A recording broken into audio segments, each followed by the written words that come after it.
Welcome, friends, to Nerdy AF. This is the new extra episode where I have a special guest, or in this case, my sister, come on and geek the fuck out about something they're super excited about. Today, I'm joined by my sister, Heather, to talk about Judaism and her decision to convert. I've known you a long time, my whole life, actually. So I don't think I've ever seen you this excited about something, especially religion. We have kind of a relationship religion growing up, so we do, and I'll go into that for a little bit. I don't know how much you've ever discussed it, but the area that we grew up in is predominantly Southern Baptist, and I'm going to preface this whole dialogue here by saying not all Southern Baptist, not all Church of Christ, not all. This has been my experience with these groups in my hometown. They are super judgy.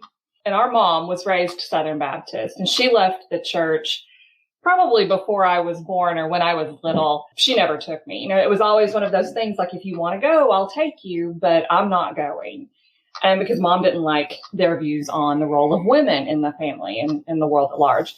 So I didn't really grow up with that. Now, mom, and I'm one of those people like, you don't have to be religious to have morals. I don't believe that. So, you know, mom raised us knowing right from wrong and this and the other, but it wasn't ever like a pressure to go to church. Mm-hmm. Now, we did have some cousins that went to Southern Baptist Church every Sunday, and occasionally I would go with them.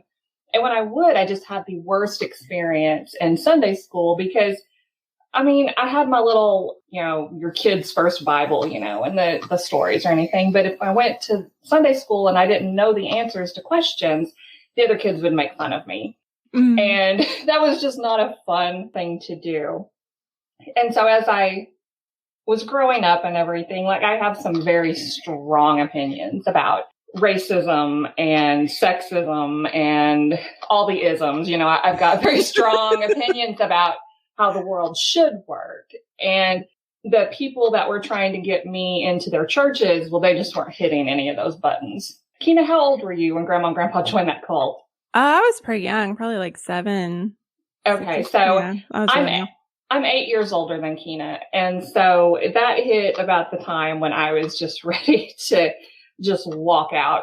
But this cult, this evangelical religious cult, and I can't even call it a denomination because it was just kind of wild. Our grandparents just totally went off the ranch, and they would stand over us, especially our grandfather, who I grew up idolizing, would just stand over and berate me and tell me I was going to burn in hell and, you know, blah, blah, blah. And so I felt like religion took my grandparents away from me. And so that really definitely took the appeal from 0 to like a negative 30. But as I got older, you know, I was like, I want to believe that there's more to life than just this what we've got here. And that there is a higher power out there moving things around. But I generally considered myself to be agnostic. And I joined the Unitarian Church, the Unitarian Universalist Church for a while, because they're very much, we believe in science. We believe in the equality of all people. We believe that women have inherent value and not just because they can have babies. And, you know, we believe in a woman's right to choose and, you know, all of those things, you know, we believe in social justice. We fight for those things like this. These are our values. And I was like, okay, that sounds cool. Like, I can be down with that. And so I went and I was a Unitarian for a few years. But it just wasn't fulfilling any kind of spiritual need. It felt more like, hey, we're just going to hang out and we're going to talk about our values. But there really wasn't a spiritual component to it because Unitarian Universalism, and I don't know if anyone's super familiar with them, but generally it's like they believe in the path, not the destination. So it really doesn't matter if you predominantly believe in Buddhism or Judaism or humanism or any kind of whatever spiritual path you're on, they will support you as you move forward. They're not, you know, we had Wiccans that went to the UU and, you know, and that was all great. Like I got to learn a whole lot about a lot of different kinds of religions, but it just wasn't clicking for me.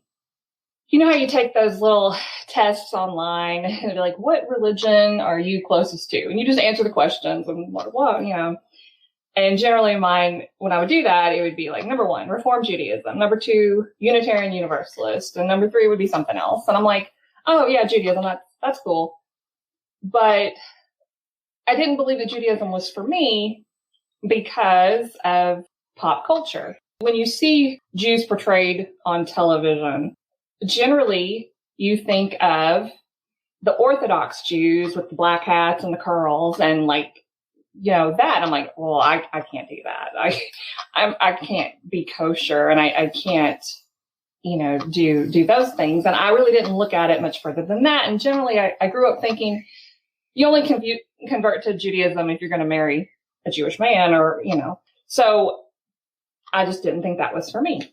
And I guess it comes down to, well, anyway, let's say it was a huge journey, right? So, but I go to grad school and my whole life I've been a huge nerd, gigantic nerd. Shocking. I know, gigantic nerd. Like I grew up idolizing heroes like, Princess Leia. I loved Superman. There's a right and wrong in the world and you choose to do the right thing. Like that's what makes you a hero. You choose to do the right thing. You're brave even though it scares you.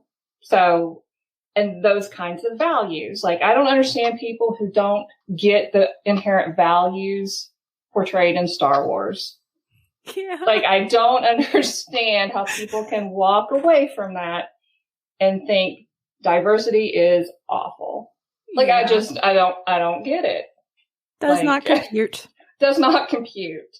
And I feel the same way with people who get angry about, like Marvel or, Marvel's push to add more diverse heroes and this, that, and the other. And I'm like, okay, have you read the comics? They're like, get your politics out of my pop culture. I'm like, excuse me. Excuse me. Like, you can go back to the first issue of Superman, and it's all about politics. It's all political. Like, the Captain America comics, I mean, they're all set during the Second World War. He's punching Hitler in the face. I mean, like, that is all politics. And so that's just like, no, you get out of my comics because you are not understanding the lessons being portrayed here. Yes. So anyway, I'm going to grad school and everybody knows that I'm a huge nerd. Huge nerd. And I studied rhetoric and writing in grad school. And, I was like, I want to do something related to comics. Like I want to talk about comics because everyone knew that was like my big passion. I'm like, I want to do this. I want to do this. And so I did more comic studies. I'm like, oh wait, all of these Golden Age heroes and most of the Silver Age heroes, because you've got Stan Lee and Jack Kirby doing those, most of them are created by first generation Jews. They're from, not even that, just first generation Jews from the Lower East Side of New York. That's where comics were born. But like the genre tropes, right? So you've got, they all have costumes, they all have masks, they generally have a secret identity.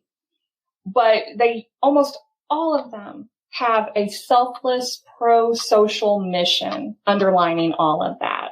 So what created that?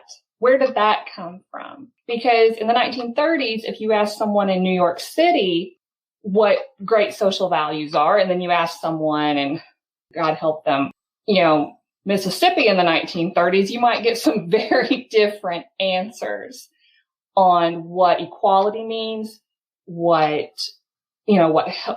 helping the helpless, like you might get some different answers on those things. And so I'm like, okay, I started studying that. So I don't know if you've ever talked about the third wave of Jewish immigration into the U.S. Not yet. Okay. So during that time, you get a lot of immigrants from Eastern Europe, and most of them are Jews. These are the people that fought on the ground for OSHA, child labor laws, the 40-hour work week. These are the people that pushed for those social changes. And a lot of them were labeled socialist, communist, but they just had an idea about how the world should work. And it was all based in their understanding of the Torah. Once I got to that point, I'm like, oh, okay, so these people have this kind of ideology, and it came from the Torah and from the mitzvot that Adonai, which is which is the word we use for God, that told them that this is what you do. You live in the world. You act like this world is the only one you've got, and you make it better. You repair the world. Tikkun olam is a Hebrew term for repair the world, and that's what you do. At that point, I'm like, oh, I got to learn more about this. I've got to learn more about this because this is kind of lining up for me. And then I went to Reform Judaism's website, and I read it. It's like they support women's reproductive health. They believe in science. They believe in social justice, racial equality, gender equality. They support trans and non-binary and LGBT and just the whole deal. And I was like, okay, I had never felt like that before. That when I opened up this centuries old concept, I'm like, oh, this speaks to me. And again, I'm going to reiterate this. I am so introverted. I am so introverted. Oh, yeah. One time she wanted a welcome mat, but she didn't want it to say welcome because nobody's welcome. That's true. I just wanted something to say, just go away. Just, if you haven't texted me, don't knock. But I was like, okay, I really want to know more about this. This speaks to me. I need to know more about this. So I emailed the rabbi. And he emailed me right back. And I belong to a congregation in Little Rock, Arkansas, a congregation of B'nai Israel. And my rabbi is named Barry Block. And I emailed him, just cold emailed him. I mean, that's more introvert for me. But anyway, I emailed him, and he emailed me right back. And he's like, that's great. I told him I was interested in converting, and, and I wanted to know how to get that started. And he's like, that's great. That's great. He's like, well, I'm in Israel right now. But he said he'll be back. He goes to Israel, I think, once or twice a year to study. But anyway, he said the first thing you have to do is start attending temple services. And I was like, oh, I thought there was a dip your toe in situation as opposed to just you jump right in. And so it took me a couple of weeks. I asked some people if they would go with me because, again, super introverted. And this is when I knew that this was something I really wanted, that it wasn't just a fling of an idea that would dissipate. Is the first time I went to services, I did go by myself. I just couldn't line it up with any of my friends. And I was like, you know what? I'm going to go. So I did.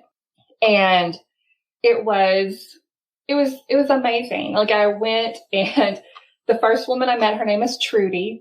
She is just fantastic, just so extroverted. You could not have a better person at the front door to welcome you. And she, invited me in, got me a name tag, introduced me around to a few people.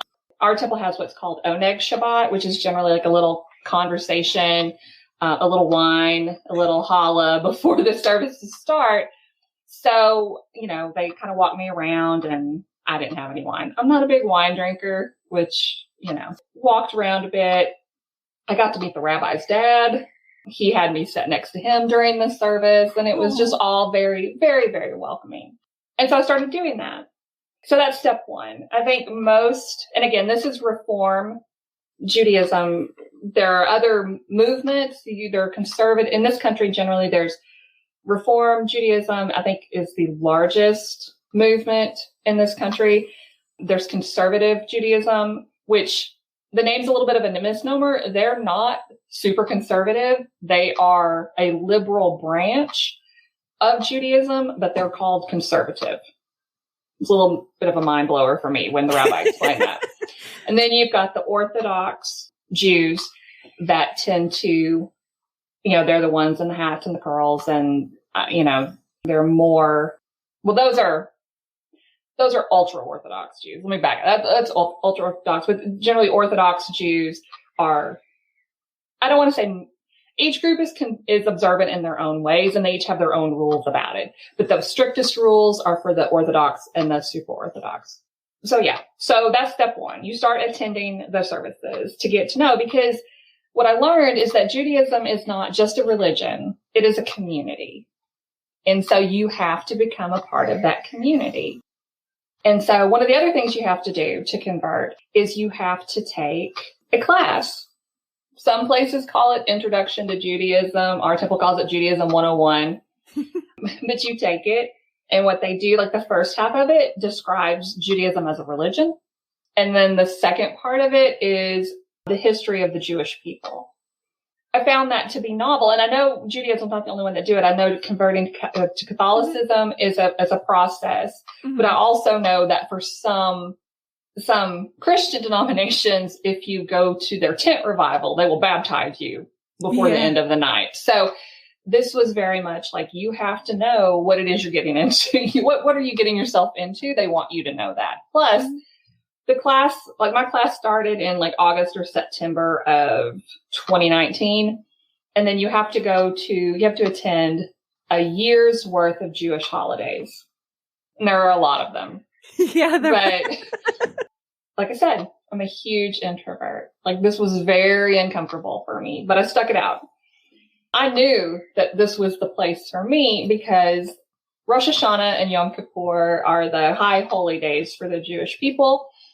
And they occur in the fall. It's just days and days and days of celebrating and then atoning.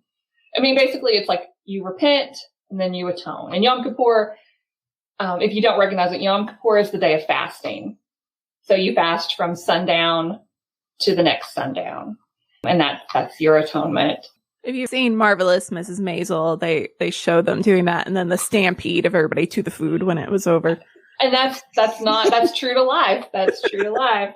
And then Sukkot trails right on the end of that. And Sukkot is the one where you build the sukkah. You build the tent outside with the open to the sky, and then you're supposed to eat your meals and live in the sukkah. So all of those holidays just came back to back to back. I was at the temple probably more than I was at work. It felt like it. There were so many people, but I did it. I made it through. I had to take a day off of work after it was all over just to like decompress, because it was really stressful being around that many strangers, that many people I didn't know. But I wanted it really badly. So again, like, that's how I'm judging myself as I'm going through this process. Because, as the rabbi told us when we started, he's like, you guys may all plan to convert. He's like, but some of you may not at the end of it. And he's like, and that's okay. It's not for everyone. So, but I made some very good friends during the Rosh Hashanah Yom Kippur thing. And now, like, Will and Lori, they went through the conversion classes with me. We converted together. And so, now they're two of my absolute closest friends. I finished my conversion in May of last year. So that's post-COVID. Okay. So you take the class and everything. And then at the end of it, initially you have to write an essay about why you want to be Jewish. And then at the end, you have to write an exam, like a college, like a freshman level, written exam about, what's the Jewish view of God?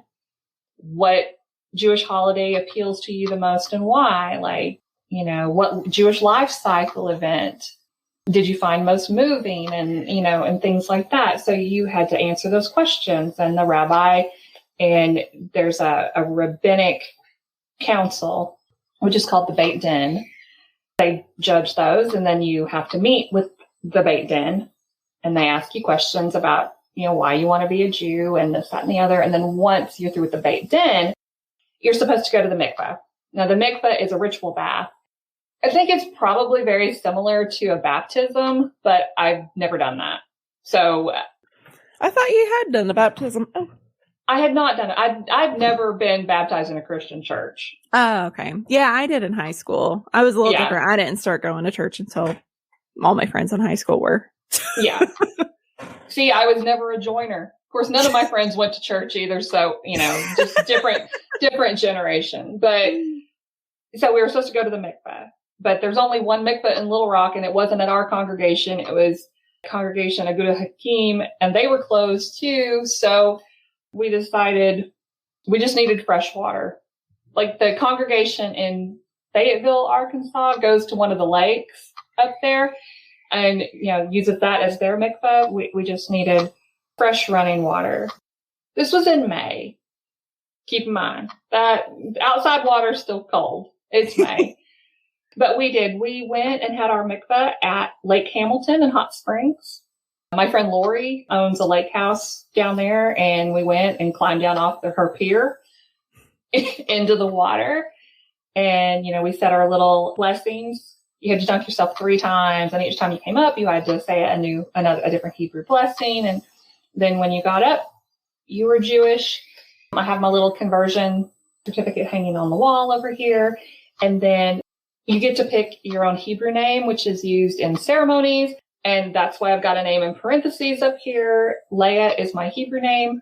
I picked it because I feel like Star Wars is kind of where I got off on this journey about the values that you can pull out of pop culture. I feel like that's kind of what did that for me. Also, when I was in right about the time I turned 30, Kina, correct me on this. Right about the time I turned 30, I was diagnosed with bipolar disorder. Yeah, and me too. Yeah. As many people know, Carrie Fisher also had bipolar disorder, and she talked a lot about it.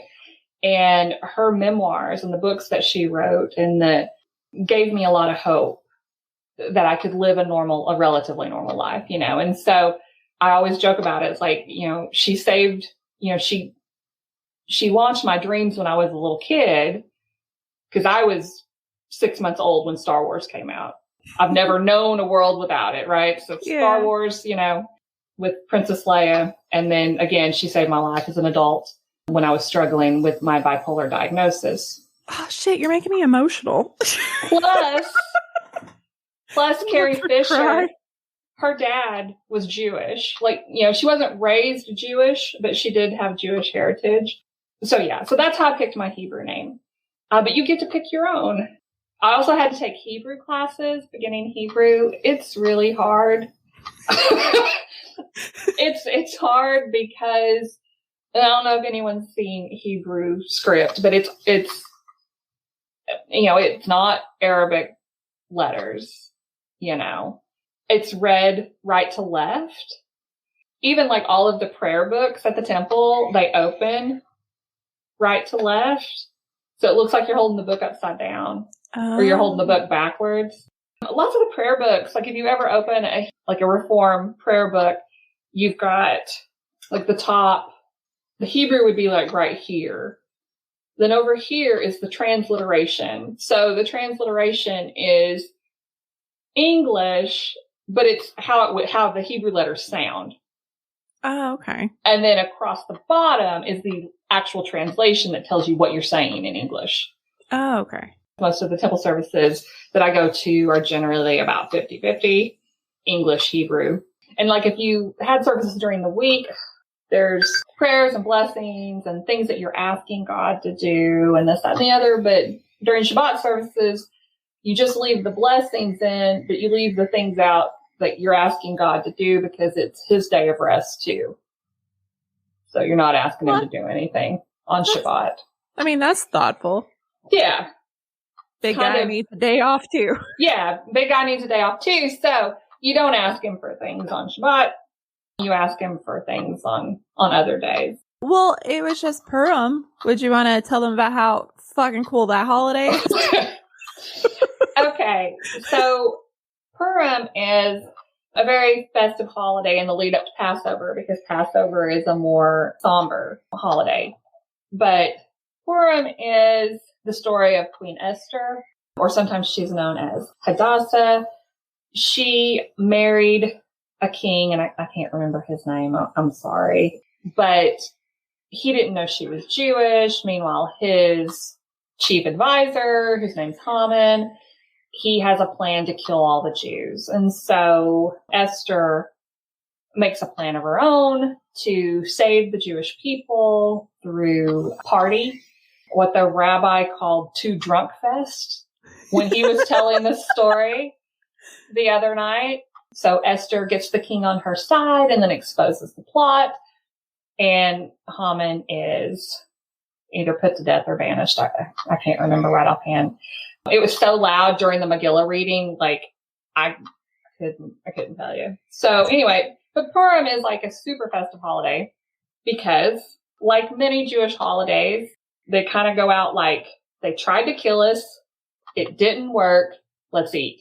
Like that's most of the Jewish holidays. So the rabbi read what's called the Megillah, and the Megillah is basically the scrolls of Esther. But most temples will put a little fun into it, like they'll do a play, and the play will be like off the rails and just whatever. But the rabbis, the old rabbis, ancient rabbis, said that we're supposed to drink until we can't tell the difference between good and evil. So in order to facilitate that, in the care package, we all did it on Zoom, in the care package they sent me, it had a bottle of rum in it. Like, here you go. Have fun with that. You're also supposed to eat like hamantashen, which are cookies in the shape of a triangle that have some kind of filling in the center. If I had not eaten all of them, I would show one to you, but I've already eaten those. So I take it they turned out good. Well, mine didn't turn out so great. Mine kind of spread out, but the Jewish ladies at the temple made 2 and put them in my care package, and that was pretty good. Like most Jewish holidays have like a charity component. So one of the mitzvot or commandments, mitzvot is a word for commandments. We're supposed to give to charity. We're supposed to share food. Another part about Purim is the costumes. Yeah. And my rabbi, he looked like a wizard. He was wearing some kind of crazy wizard hat and then a crossing guard vest. And then somebody else on the Zoom call was wearing like a luchador mask. And it was so funny. So my friend Will, he came over to celebrate Purim with me. And he texted our rabbi during the service. He said, you're a wizard, Mary. And he's like, do you think he'll get that? And I'm like, well, he has kids the right age. I'm sure he'll get the Harry Potter reference. And he did. We caught him laughing while he was reading his phone during the Zoom.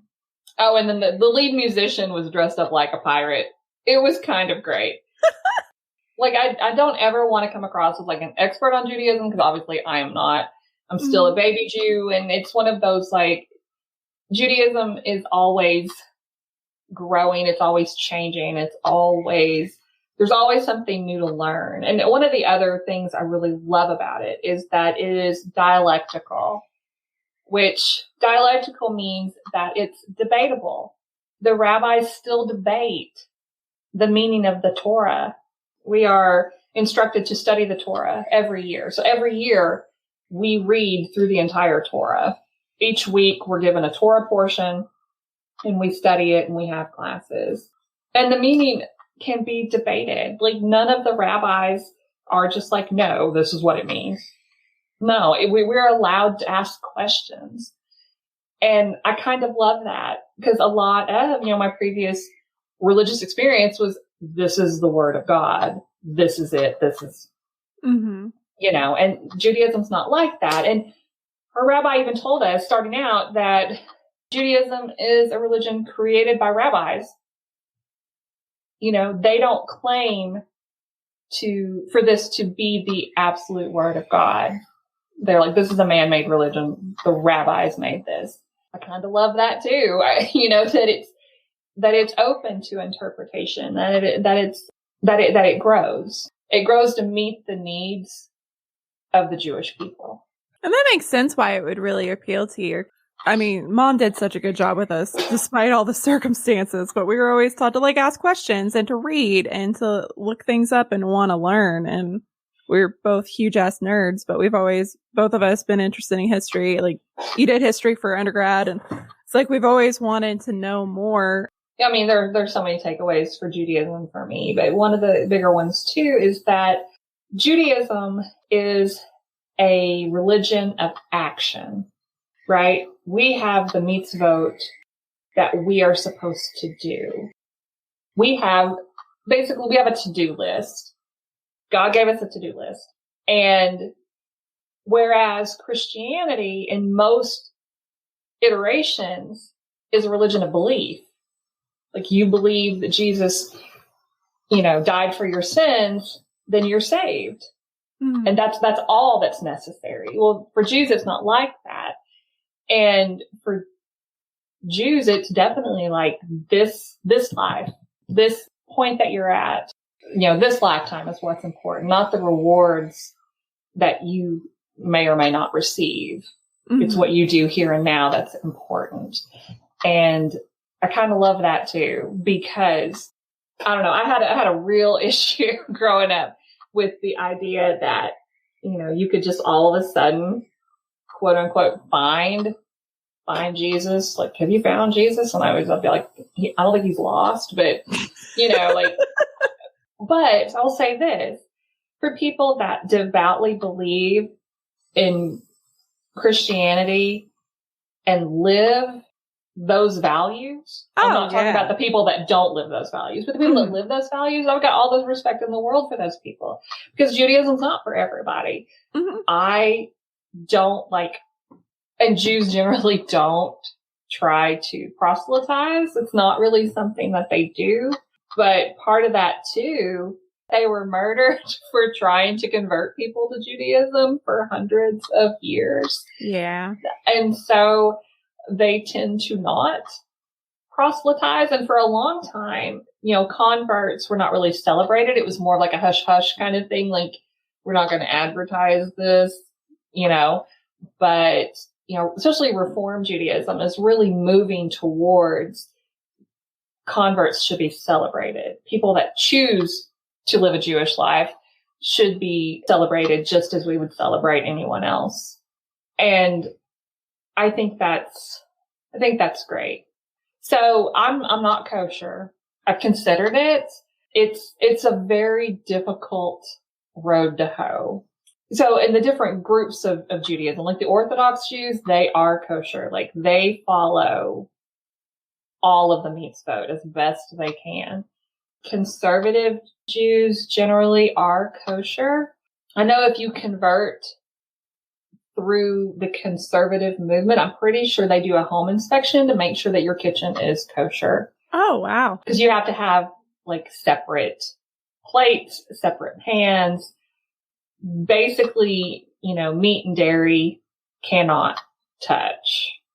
So yeah, so they do home inspections for stuff like that.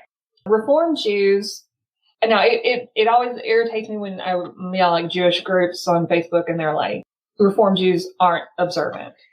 Well, that's not necessarily true. That's not true. Reform Judaism believes, and they want each member to study and learn the mitzvot, and then decide which of those have meaning for you. And then that's what you do. Those are the ones that you follow, the ones that give meaning to your life. Oh, okay. Conservative Judaism, they're kind of the same thing, but they do it collectively. So they don't follow all of the mitzvot, but the conservative movement as a group have decided which mitzvot they follow. Reform Judaism, you decide that on an individual basis. I kind of enjoy the individuality of it. Yeah. Like right now, it's still Shabbat, right? It's not sunset yet. Most strictly observant Jews would not be on a computer right now. Some of them won't even turn on light switches because that's kindling a flame. Oh. And you're not supposed to do that on Shabbat. Now, for me, when I talk to the rabbi about it, he's like, you decide what is work for you, and then you don't do it. So if I have to work over the weekends with my job, I don't do it on Shabbat. I try not to do laundry on Shabbat. I try to do enjoyable things on Shabbat. I try to read, I try to relax. I'll watch WandaVision for the third time because I've already watched it twice. Friday morning, first thing, and then, maybe I'll watch it again, or, just I try to do some enjoyable things. How are they going to wrap that up in an hour? I feel like there's a lot more story to tell, but I know they're wrapping it up next week. Oh, I know. I've really been enjoying the theories, and no spoilers, Kina. No spoilers. Oh, no spoilers, but I also been enjoying the people that have been going back and doing just in case you haven't read the comics. But yeah, yesterday it was a bunch of history. People were popping up being like, let's not forget that she was a Romani Jew in the comics, and, her dad survived the Holocaust. And so they were also like, just think about all this, symbolism. The X-Men comics have been real. Okay, so I haven't kept up with them completely. I started reading Hickman's new, when he broke off the X-Men do its thing, the House of X, Power of 10. I read those. And so, but I think at this point, not that her Romani Jewishness, or maybe just the Jewishness part, I don't think she's supposed to be Magneto's daughter anymore. That's the predominantly, the long time storyline, but I don't think she's supposed to be anymore. That broke 5 or so years ago, didn't it? When they went the witch route. She wasn't a mutant, she was a mutate or something. Yeah, and that the Scarlet Witch, she's not the first Scarlet Witch. She's one of, many. So I fell behind on that X-Men series. But I do remember reading, I don't know if you've read it, Keenan, but Hickman's got a bunch of notes down the side of it. And I thought the series was amazing and a great way to relaunch the X-Men. But because they did mention House of M in it, where she decimated the mutants, but she was not considered a mutant at that point. She was one of the top 5 enemies of mutant kind. I don't know. I kind of want her to be a mutant. I want her to be a Jew, but I know that, I don't know this. I'd read that in, was it Civil War, where you got to see her house or her room at the Avengers compound, that she had a cross on the wall. So that's not Jewish. Oh, well, I need to rewatch that. But I haven't rewatched it. Civil War breaks my heart. So I've only watched it twice out of all of the MCU movies. I just want everybody to get along. Please don't fight each other. And, because it's hard, because I like Tony, but you know how I feel about Steve. So I'm like, oh, yeah. That's a very sweet, full circle. I just love that comic books is what kind of led you to this. And yeah, it really did. Yeah. Tell everybody about your thesis. I don't think you actually said what it was. Oh, okay. So my thesis, once I get it written, it's called Heroes of the Lower East Side, How Jewish Rhetoric Created a Comic Book Genre. So basically it's about the culture of Judaism that was, the hotbed of creating those comics. Because even though Siegel and Schuster, they didn't live in New York. They grew up in Ohio, but they did move to New York when they sold Superman. So they did that. Bob Kane and Bill Finger and Stanley and Jack Kirby and, Joe Simon. And I know I'm missing a bunch, but, they were all, Jewish first generation Jewish Americans born to Jewish immigrants that grew up on the Lower East Side of New York. Some of them went to the same high school. And, that community created these heroes that have far outlasted their creators. And just about every superhero you can think of was created. And these were also Jewish publishers because, they were cheap. These Jewish writers and creatives couldn't get jobs at newspapers and magazines because they were Jewish. So these Jewish publishers were like, okay, because they were putting out pulp comics, right? that they were just bundling comic strips and rebundling and selling those for like 10 cents or whatever. But then they needed new content because they'd run out of that. Mm-hmm. And that's when, they started doing that. And then of course in 1938, that's when Superman hit the pages and, Bob's your uncle, right? straight on through.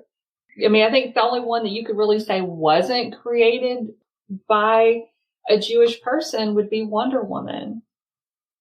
But nearly all of the rest, the infamous famous ones, from the Golden Age and the early Silver Age. Because just think about all the characters that Stan Lee and Jack Kirby created. Mm-hmm. Or even, because like let's say Magneto, he wasn't Magneto as we know him in X-Men #1 in 63, I think. So, he wasn't that then. But then Chris Claremont, who's also Jewish, he's the one that gave him the Holocaust backstory, I believe. And then that gives it some more pathos, right? Like and that's what I love about not all of the villains at Marvel are great. Some of them are kind of weak. But I like the villains that have some kind of pathos where you can go, oh, yeah, I can see why he's upset. I can understand why he's doing these things. And I think setting Magneto up as a Holocaust survivor was I thought that was a great storyline. I feel the same way about what they did with Killmonger in the Black Panther movie, setting up his backstory to where, when he's talking about why didn't the Wakandans come and help during the slave trade and, throughout the history of the United States, why did you just leave us here? And, like, you have a point, like, yeah. So, I like those kinds of things where, where the villains have a good jump off point. Mm-hmm. But yeah, so the thesis is like a perpetual weight on my shoulders trying to get it done. But I think it's interesting. Ooh, me too. I think a lot of people will agree that that's a really cool topic. I have that, what is it called? Imposter Syndrome, right? Mm-hmm. Like, and my professors on my, thesis chair, she's like, Heather, you know more about comics than most people. She's like, you just need to sit down and write it. And then I sit down and it's like, the blank page. Like I just can't get it out. But yeah, you do know more than the average person. She actually used to come to the library and do like presentations for my kids. You did one really good one on like race and diversity. Yeah, I'm excited. Like this is like I'm living my best life right now because we get Marvel every week. Like I'm ready for Falcon and the Winter Soldier, and then after that it'll be Loki, and then oh my God, the Hawkeye series. Like I'm so ready for that.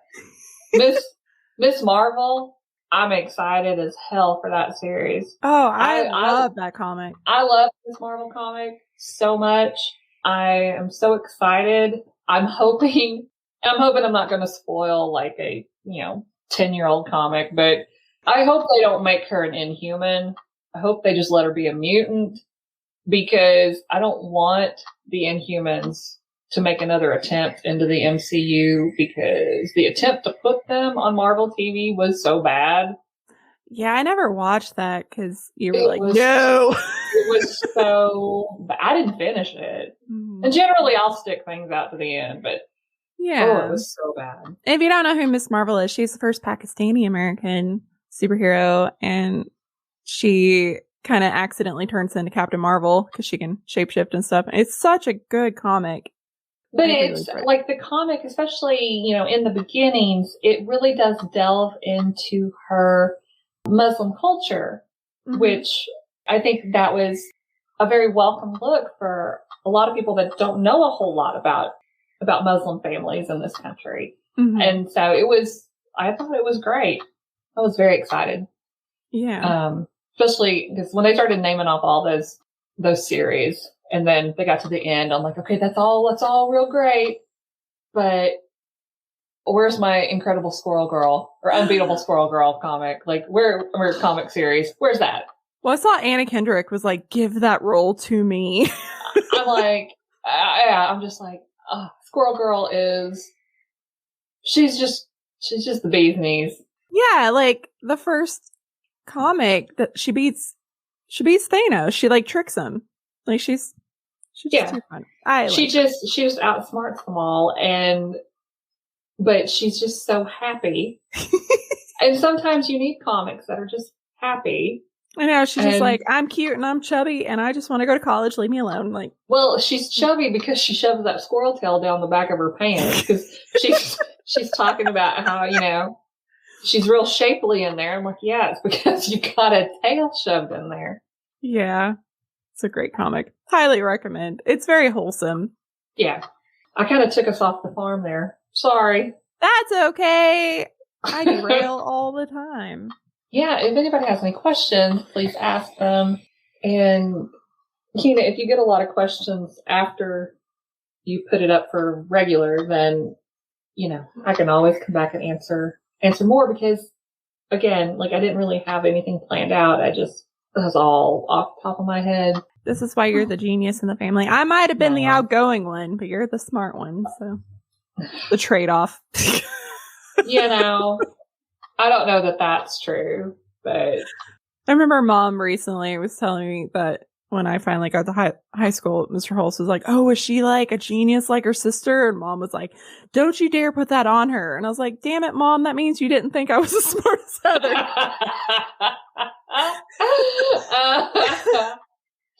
I was like, it's fair. I had to try harder to be quote unquote smart. But I think part of it too is like I've struggled outside of education, but I think that's because I didn't have to get my shit together when I was in high school. So, I mean, I don't discount what you learned during the struggle because, we all have to figure it out. I just didn't do it as well when I was in college. Is that Mom? That's Mom. Mom in the comment. Hi, Mom. Hi, Mom. She says that wasn't it. I didn't want to be constantly compared to your sister. And that's true. It was a small ass school. Like, I graduated 28. I think you had a little bit more than that in your class. I think 31. Yeah. So we had the same teachers, same principal, same everything. So everybody knew us. But yeah, we were very different. So it confused them, I think. But it was just, I went the more extroverted route. I had friends. Well, no, I wanted to be a cheerleader and I wanted to be popular and yeah. I was a band geek. I was the head band geek. I was the drum major. Like, if you're going to go that direction, go all the way, I guess. Well, thank you for being my first guest on this nerdy AF thingamajig that I decided to do. You're very welcome. We got to geek out about comics and religion. Yeah. Two things that always mix. In this case, they do. And as Dion said in the comics, like, it had a little bit of everything that we love, all us nerds. Yeah. Someday, when Comic-Cons are a thing again, we will all nerd out together. When, if ever, the post-COVID times arrive, I do want you to come visit me, Kina, and we can go. I'll take you to Shabbat services at the temple. Oh, yeah, that'd be really cool. And then you get, like, the full experience. Like, one of the most important mitzvot, one of the most important mitzvot for Jews is to protect life. Right? So we're not going back to the temple anytime soon because protect life. So the last thing we did before the temple closed last year was Purim. So now it has been a full year since we've celebrated in person. And we have no plans to go back at any point so far. This was really fun. Thank you for coming on. You're so smart. This was really fun. I would be happy to come back if you ever want to talk about anything else. Ooh, you should come back and do the diversity chat thing. That was so cool. Like the women and race and comics. Yeah, I think I can do that. I think I still have all those talking points. Yeah, we can do that. And then once we get some more details about this new Superman movie that Ta-Nehisi Coates is writing along with J.J. Abrams, there's rumors going around that it's going to be a black Superman. Ooh. And I think that would be kind of awesome. So let's wait till we hear some more stuff about it. But I can't imagine that they wouldn't try that, because DC's leaning really hard into their multiverse of movies.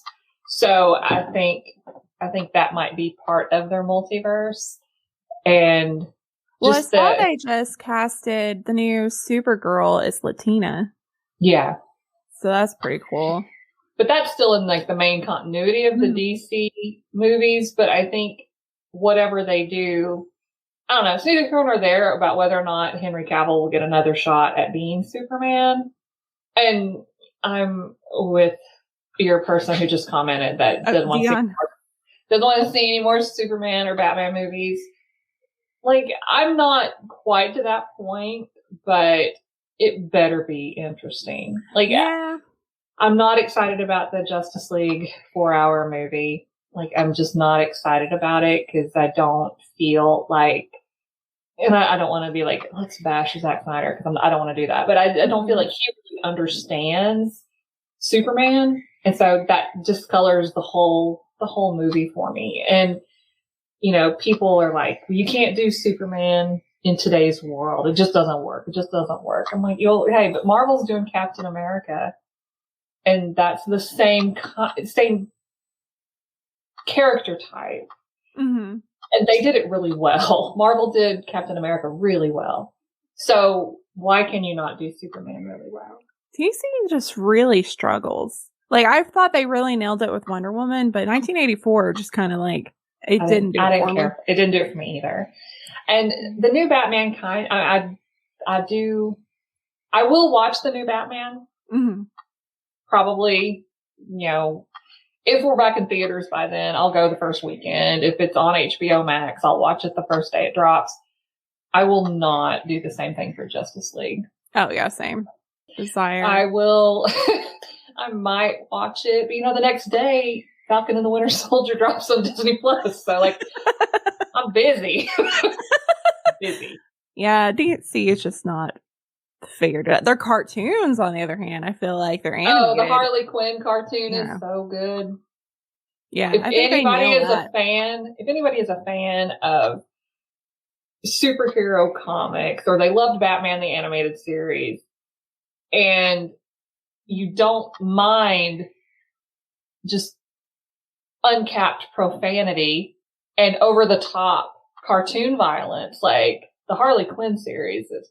That's what we should do. That should be a new Patreon thing. We should all watch it with you, because you're trying to make me watch it, and I want to watch it, so we should watch it. We should. Like, that should be nerdy AF. Let's just watch a whole bunch of nerdy shit and then talk about it, because because I haven't been that big into animation like recently, even though DC does animation like Marvel's animation, I'm just like, eh. Yeah. But no, the Harley Quinn, like first scene, and I was like, oh, I'm in. Like, this is great. I'm in. And it just got better from there. And what's great is because it's animation, they can put whatever character they want in there. They're like pulling characters that, you know, that I know they're real. I know they're real characters, but they're ridiculous. And oh, that would be so much fun. Yeah. We'll figure out a time that works so we can make it happen. Then we could just geek out and talk about it. That's right. Yay! Great idea. Love it. I have them occasionally. I want to thank Heather, aka my sister, for joining me for the first ever Nerdy AF. If you want to geek out with me for one of the future episodes, shoot me an email, historicalafpod@gmail.com. If you have a great idea or a great story and you don't want to be on camera, go ahead and just send that to me for an extra AF episode. Again, that's historicalafpod@gmail.com. And be sure to check out the website, historicalafpodcast.com, for merch, Patreon information, all that good stuff. And again, if you want to join Patreon and be able to chat along and watch live, that's that's patreon.com/historicalafpod. All right, friends, I'll see you next time. Okay, bye.